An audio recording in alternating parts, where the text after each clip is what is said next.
Right, so now I'm going to put you on the spot, which people hate, I hate it, but I've got some numbers on this piece of paper and I just wondered if any of you know what they might mean. You're not expected to. So if I write out what they are, they're millimeters. So anything less than 0.002 millimeters is clay particles. And when you go from 0.002 to 0.05, you have silt particles. And then from 0.05 to 2, these are sand. So any grain bigger than 2 millimeters diameter is no longer sand, it's a rock or a pebble. So we have clay, silt, sand, rock, and then if we add in organic matter, this becomes an equation. Clay plus silt plus sand plus rock plus organic matter equals soil. And basically you have to have each of the components for it to be soil. If it's 100% sand, that is not soil, it's building sand or something. If you've got modeling clay, 100%, that's not a soil, it's clay on its own. So combination, and obviously you can have a very sandy soil, high percentage of sand. So the obvious first thing that we notice about soil is its color. So I've collected these around the property, and if we have a look here, there's obviously quite a disparity in the color.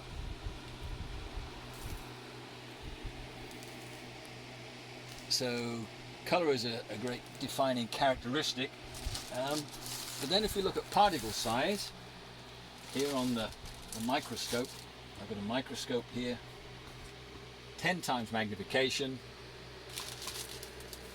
It doesn't look that way in your hand, so we've made it look 10 times larger, and we start to see that there are tiny little grains. These are basically quartz crystals. This looks like an exoskeleton of some sort of insect that's in there, which is organic matter. Then if I increase the magnification, so this is 60 times larger, now you can see it's these beautiful crystals, quartz. There's probably plagioclase in here, feldspar. Black ones would be biotite.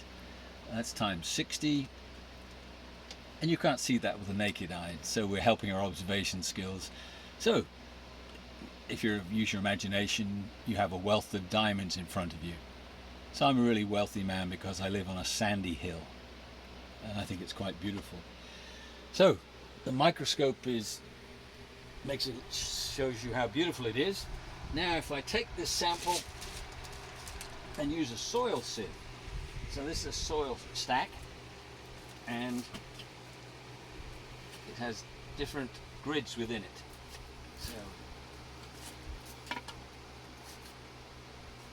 So getting down to the finest.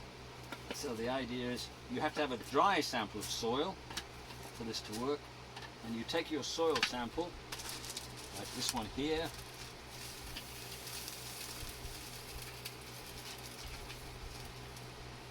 and then you shake it, make it pass through all the sieves.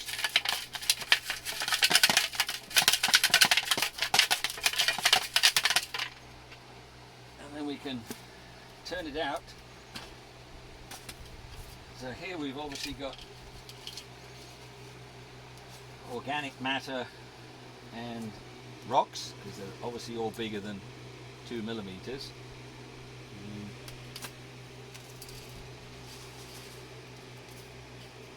And these are still too large, they're bigger than 2 millimeters. So these are also pebbles, gravels. And this is actual sand.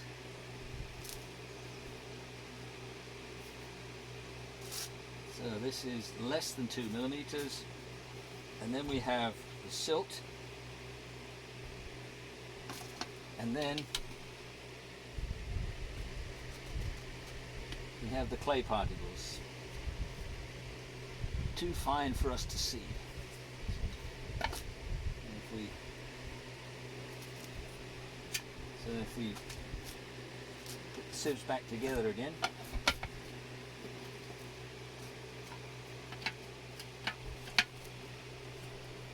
So if you think about it, these numbers don't mean anything until you can help your observation skills by visualizing it. So now if I take this next sample,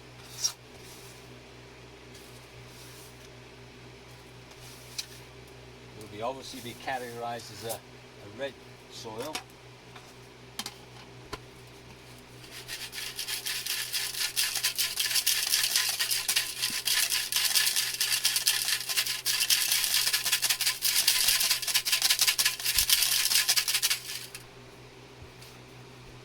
See what we have here. So, right, very little organic matter.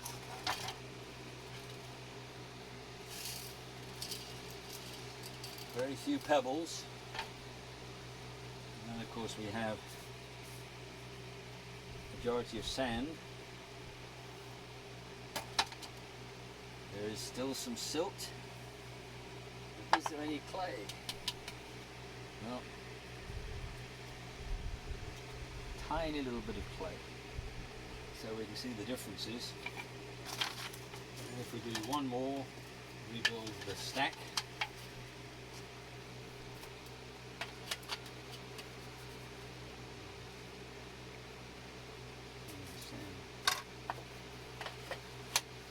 And you can find these online. This is one that I like. It's particularly robust. And if I take this third sample,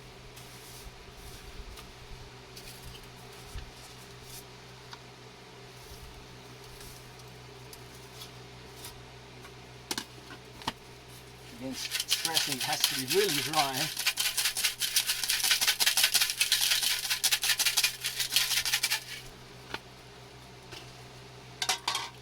So slightly more organic matter and pebbles.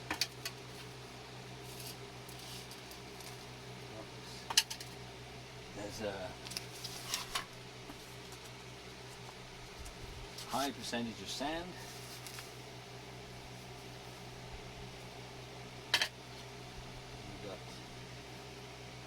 Silt and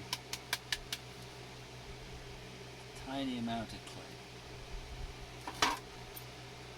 So rather than numbers, the students can feel them, see the colour differences.